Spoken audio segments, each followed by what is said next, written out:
If you're watching this, I'm going to assume you're new to 7 Days to Die and that you're looking for some specific resource. Luckily for you, I'm going to go over how to find every single resource in 7 Days to Die. If you're looking for a specific item, look in the description for timestamps for the one you want. Just be sure to leave a like if the video helps you out. If the item isn't in the description, then it isn't in the video. You'll have to continue your search elsewhere, wayward traveler, or you can ask me in the comments and I'll probably answer. Anyway, let's get into the first category of resources in 7 Days to Die. Natural resources, that being resources that you can dig up or mine.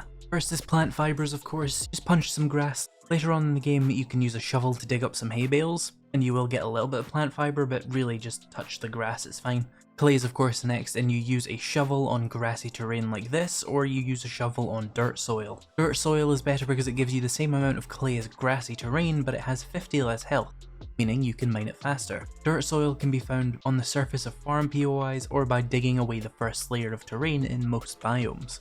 Next up is wood. Obviously here you want to use an axe or a chainsaw on trees. Trees have 5 growth stages. First is saplings, these are useless to you until they grow. Small, these have 300 health and they will give you a base yield of a mere 30 wood and 1 seed. The medium stage will give you 70 wood and 2 seeds and only have 600 health. The medium stage 2 will give you 2 seeds again but 110 health, but it has 900 health, and the fully grown trees give 150 wood, 2 seeds, and they have 1200 health. Naturally spawning trees won't grow, so you can just chop up all of them just fine. But if you're trying to get the most out of your planted trees, waiting for them to grow to 1200 health is the most efficient. But the difference in the damage to wood ratio between a 600 health tree and a 1200 health is minimal, with you getting 1 piece of wood per 8.5 damage on a 600 health tree, and 1 wood per 8 damage on a 1200 health tree. Pretty small difference. You can also find wood by scrapping wooden items and by mining these piles of firewood. These give 30 wood for 100 health, which is the most damage efficient way to get wood, although it's rarely in large enough numbers to be a game-changing benefit. Naturally, the next one is stone. You can pick up stones by pressing E on small stones. You can mine the stone parts of terrain for 55 stone. These will have 500 health, giving you a damage to stone ratio of 1 stone every 9 damage, and you can also mine these smaller boulders. These will give you about 64 stones if you mine all 3 stages of it, each having 400 health, for a total of 1200 health, but this gives you a ratio of 1 stone per 18 damage, which is half as efficient as just mining the terrain, so avoid it if possible. These stone pallets give 50 stone for 200 damage, which is 1 stone every 4 damage, which is twice as efficient as mining the terrain, but again these are harder to find than just digging down a few blocks. These brick pallets are the same, it's just a different texture. Iron nodes look like this. You can mine them with a stone axe, a pickaxe, or an auger. You'll find them on the surface like this with more ore below. You can also find them by just digging around under the surface. You'll get about twice as much iron from each node than you would for every other ore in the game, meaning you'll get 105 iron from a 600 health node as well as a little bit of stone. Pro tip, if you need to find some iron quickly, press M to open up the map and look for these rust coloured blobs.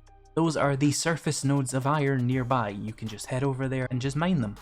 You'll also get iron when using a wrench on most metal objects like cars, but it's usually not why you're doing that. Lead, nitrate and coal work exactly the same as iron, but lead is light blue on the map, nitrate is white, and coal is black. The yields from these 3 ores are only half that of iron, giving 50 per node. But coal does not spawn in the desert biome. Instead, all coal nodes in the desert biome are replaced with oil shale. And oil shale only spawns in the desert. You can find some coal inside the desert biome in some POIs, in particular the Old West Coal Mine and the Old West Metalworks. And you can find some oil shale outside of the desert biome in some oil and gas themed POIs. All of these ores, stone and wood can be made much easier to obtain by getting the Miner 69er perks. These will increase the damage you do to blocks with tools, making mining much faster. And you can increase this further by getting the Motherload perk, which will increase your yields by 100%, getting you twice as much ore or wood for each node you break. The Rockbusters candy, which you can buy for 100 dukes at a vending machine, will increase your yields a further 20%, and this includes wood and clay as well as all the other ore. The Art of Mining skill book is very useful for anyone who does a lot of mining, as it gets you a lot more ore while using coffee and lets you have a 20% chance to one-shot ores. This will give you a chance to instantly break any ore block you're mining and get full yield, but this only works on ores, not trees, stones, or clay. Silver, gold, and diamonds are primarily found as byproducts of mining, after you've found the Art of Mining 1 skill book. Silver is the most common and least valuable, then gold, then diamonds. Silver and gold are used exclusively to sell to the traders. Diamonds are also very valuable, but they can be used to craft the diamond tip blade mods. Generally though, I don't think they're worth crafting because all they do is give you more durability, and all that does is save you repair kits, and repair kits are extremely common and easy to craft anyway. That is all the natural resources. Let's move on to the craftable resources. These are any resources that can be crafted out of other resources. First up, cobblestone. Cobblestone is crafted in your inventory or workbench for 1 clay and 1 stone. Very, very easy. You can also find it by using a shovel on these blue pallets. They'll give you 35 and are very common in POIs. So they can be a solid way to get some of this early on without having to dig up 2 other things and then craft it out. Next up, forged iron. The main way to get large quantities of forged iron is going to be with a forge. You put in some iron, you put in some clay, and you turn on the fuel. Then you give it some time to let the iron and clay smelt into the forge, and then you can craft forged iron. But if you can't get a forge yet, but you do have a wrench, you can use your wrench to scrap down broken workbenches, chemistry stations and cement mixers, table saws, broken vending machines and munition crates. These will all give you a small amount of forged iron. Next is of course forged steel. This is largely the same as forged iron, but it's more expensive and you'll need the late game item called the Crucible to craft it. But broken vending machines, munition crates, lamppost lights, transformers and gas pumps can all be used to get some forged steel in the early to mid game if you need some for any reason. Your main one will probably be trying to make a motorcycle. Nails are an item you'll need for furniture items, and they're made at the forge pretty easily and are very common trash loot. Short iron pipes can be crafted in your inventory with 1 forged iron, which is almost never worth it, and you can make them at the forge out of iron and clay. You can scrap various pipes, kitchen and bathroom furniture, as well as cars to get short iron pipes. They're also very common loot, and if you absolutely desperately need one, you can use your stone axe on a toilet to get a couple of them. Concrete mix is made at the cement mixer. You'll need cement, crushed sand, and stone. Cement is made from stone at the forge, or you can dig it up from these cement bags with a shovel. And crushed sand can be made out of stone at the cement mixer, or you can dig it up from the gravel or desert terrain. The next resource is paper, and it's technically craftable, but you should never really ever do it. You can make 10 paper for 10 wood and 1 glue at the chemistry station, but in my opinion 1 glue for 10 paper is a terrible trade. A better way to find paper is to break cardboard boxes in POIs. You'll only get a couple, but there's usually a lot of these throughout some of the bigger POIs. You can also find industrial paper blocks. The large ones will give you 100 paper and the small ones will give you 100 paper. Don't question it. These are fairly uncommon blocks in the world, but you'll find a couple in the Crackbook HQ basement. But if you're looking for a little bit more, you can also find the paper mill POI. This is a tier 2 POI and it gives you an insane amount of paper in the first room alone. If you can't find one or your world just doesn't have one, you can break open ATMs and scrap the money into paper. Money is valuable and can be sold to traders, but if you're not short on dukes and just need a lot of paper for an industrial amount of shotgun shells, go ahead and scrap the paper. It's not the end of the world. Well, it is the end of the world, but it's not because you're scrapping money, it's because of all the zombies, but that's not your fault. An item I could have left off of this video and absolutely no one ever would have even noticed is military fibers.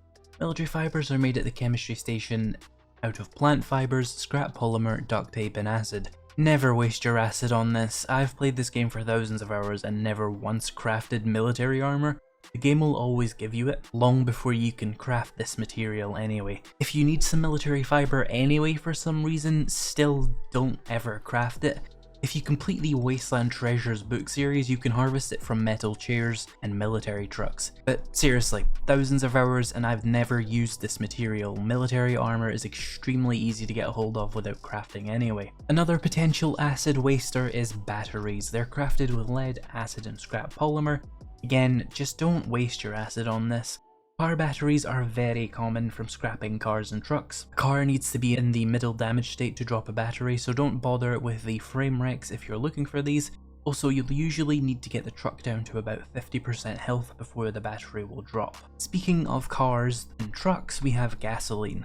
At a chemistry station, 1 oil shale can be turned into 10 gas. With the Grease Monkey perk, you can unlock the ability to craft stacks of gas cans. When you craft items in bulk like this, they're 20% cheaper. Gas can also be gathered by wrenching cars, but eventually you might start to need a lot more than that can give you, especially once you get to the stage of using a lot of augers and chainsaws. So crafting it eventually becomes quite important in most playthroughs. A similar item to gasoline is oil. Oil is crafted at the chemistry station for 24 oil shale and 1 iron can. If you can't find any iron cans for whatever reason, you can craft iron cans at the forge if you need some. I've never really needed to craft oil or iron cans, but if you're going super hard with certain trap items in the late game, you might need to start crafting some. Otherwise though, you can of course find it when scrapping cars. A sort of loosely related item is wheels. Wheels need forged iron, scrap polymer, oil, coal and acid to craft. Again, because of that acid, it's completely annoying to try and craft these, so I usually rely on looting them from hardware stores and car-related POIs. A more interesting resource is gunpowder, both because it goes boom and because there's 2 ways to craft it. In your inventory, you can craft 1 gunpowder for 2 coal and 2 nitrate powder, but it's quite slow for inventory crafting, and you should only really do this in an emergency, because it's twice the cost of doing it at a chemistry station. At a chemistry station, you can do 1 gunpowder for 1 coal and 1 nitrate, and currently you can take Demolitions Expert rank 3 to bulk craft gunpowder at chemistry stations 20% cheaper. But the way of obtaining this may be changed in Alpha 21, so if you're playing in Alpha 21, you might want to double check if that's how you still do it. Next we have glue. Glue can be made at the campfire for 7 bones and some water, or at the chemistry station for 5 bones and some water, or at the chemistry station for 3 super corn and 1 water. But you never really want to do that last one. Bones are very common and super corn is used in a lot of high level consumables. Glue is also very common trash loot, and warehouse construction containers can give you a lot of glue as well, and trading can also be a good source of it early on if you're lucky. Duct tape is made out of glue and cloth is crafted from cotton plants. With the Wasteland Treasures Volume 6 book, you can craft cloth out of plant fibers, but honestly I think cotton's way easier. Lockpicks are made out of 1 forged iron and 1 mechanical part. And then finally, repair kits are made out of 1 forged iron and 1 duct tape. Nice and easy. That's all the craftable resources aside from ammo, which are all made at the forge out of various combinations of brass, clay and lead. A lot of the recipes in this section of the video can be made cheaper with the advanced engineering perk, which makes glue cheaper and it makes forge recipes 20% cheaper, as well as forged steel 35% cheaper, which is all very useful, especially when you're smelting cement and crafting forged steel. Next we have the scrap, loot and traded resources. You can't dig these up from the terrain and they can't be crafted. First up we have the annoying liquid blue gold acid. Acid can be found in Sciency loot and can be found in sinks. If you get the Wasteland Treasures Volume 3 though, you can harvest acid from cars, acid barrels and medical cabinets with your wrench. Acid barrels, by the way, are these green barrels. Acid is one of the most annoying materials to find in 7 Days to Die, so avoid wasting it where you can. It's such an annoyance that I basically build my playstyle around the idea of just never using it. I rarely craft any of the consumables that use it, and I scrap to get my own batteries. I loot wheels from passing gas containers, and pretty much the only thing I ever use gas on is the fuel saver mod, or chemistry stations if I've had really bad luck with quest completion rewards, because the chemistry station is a common reward for completing tier 3 at a trader. Next up we have scrap polymer. Now scrap polymer is found in a lot of items you scrap like cars, but you're obviously going to find most of it when breaking these boxes, breaking plastic items and furniture, and wrenching electrical appliances. Electrical parts are quite similar. You can find them in electrical appliances, lights and cars, and mainly things like these computers. You can go through some POIs and come out with hundreds if not thousands of electrical parts. Mechanical parts are very similar. They come from cars, mechanical items like air conditioners, workbenches and cement mixers, but you can also scrap engines for 30 mechanical parts if you're absolutely desperate for some mechanical parts, but keep in mind that you can't craft engines, so it is a bit wasteful. Springs are mainly found in cars. You're seeing a running theme with most of the scrap items here. They're also found in beds, and beds are definitely the best source of these. These are another item you should be careful with wasting, because not to the same extent of acid, but if you're doing a lot of grenade crafting, you'll quickly realise how few springs you really have. But I scoured the game files to help you out. Circuit breakers have a small chance to give you springs, gas pumps are guaranteed to give you at least one, Safes are guaranteed to give you at least one. Broken vending machines and ATMs, while they have a lot of health, will give you at least one. And cement mixers are a pretty good source of them as well. You will still run out if you're absolutely spamming grenades, but hopefully that should help you out. Bit of a weird item is sewing kits. The easiest way to get stupid amounts of these is just looting the end of dungeon loot containers at tier 3 and above, as well as clothing containers. They are a pain to find early on, but then suddenly at a random day in the game you'll find you have a whole box of them. It's just how they are. Headlights are pretty easy to find dropping from cars and trucks, but you can also scrap spotlights if you find them in POIs. Engines are largely the same, but rather than spotlights you have a small chance to get engines from engine blocks. One of the most important items in the game is brass. That is assuming you're not me, because I'm addicted to shotguns and crossbows, so I rarely actually craft bullets, but most of you are going to need bullets for your playthrough and brass is used there. The second easiest way to get brass is to scrap radiators in cars for brass radiators and then smelt them down in your forge, and there are some other brass items like trophies you can smelt as well, but generally radiators are easier to find and will give you more brass. Probably the easiest way to do it though is to smelt down your dukes into bullets. It's definitely a good idea if you have stacks and stacks of dukes in the late game and have very little left to buy in the game anyway, so you might as well turn all that useless human currency into something accepted by the zombies. You see, it's not gratuitous violence, it's bribery, and bribery is family friendly. Next we have 3 types of parts: weapon parts, armor parts, and tool parts. Weapon parts of various kinds are found in weapon containers, but the easiest and best way to get them is just to scrap down the old weapons you have and you don't use. You want to make an auto shotgun, scrap down all your old double barrel and pump action shotguns. There you go, you can now make an auto shotgun out of that. Armor parts are largely the same, you're going to be scrapping your military and steel armor to get those. You can also find them in armor racks and mainly the end of dungeon loot. As I said earlier, I have thousands of hours in this game and I don't think I've crafted any armor other than padded, because it's just not worth the resources it takes and the game throws that armor at you anyway. And then we have the various kinds of tool parts. These can be gotten from tool crates and by scrapping steel and motorized tools. Impact drivers are a good source of motor tools and ratchets are a good source of steel tool parts. I only mention that because you might not have thought of those. And of course steel axes, shovels and pickaxes will be a good source of steel tool parts, but you might not want to scrap those. And augers and chainsaws can also be used for motor tool parts as well. To save you wasting a valuable nail gun for science, because they scrap unbelievably quickly, they just give you a couple of mechanical parts and are really not worth ever scrapping. And this final section is all the stuff you can find from dead animals. Feathers drop from chickens and vultures, but you can also loot them from birds' nests. Eggs are also found in birds' nests as well. Technically this should have been in the loot section, but I feel like eggs make more sense here, just go with it. Rotten flesh is found on zombie animals, dead bodies and roadkill. Raw meat is found on dead non-zombie animals, including chickens, rabbits, snakes, coyotes, wolves, direwolves, boars, mountain lions, bears, and a certain giant irradiated boar whose name rhymes with Chase. Leather is largely the same, although you won't find any on chickens because they're made of feathers, and leather is also found in furniture like sofas and office chairs. Animal fat is found in all the same places as meat and leather and rotten meat, and so are bones. And finally, testosterone.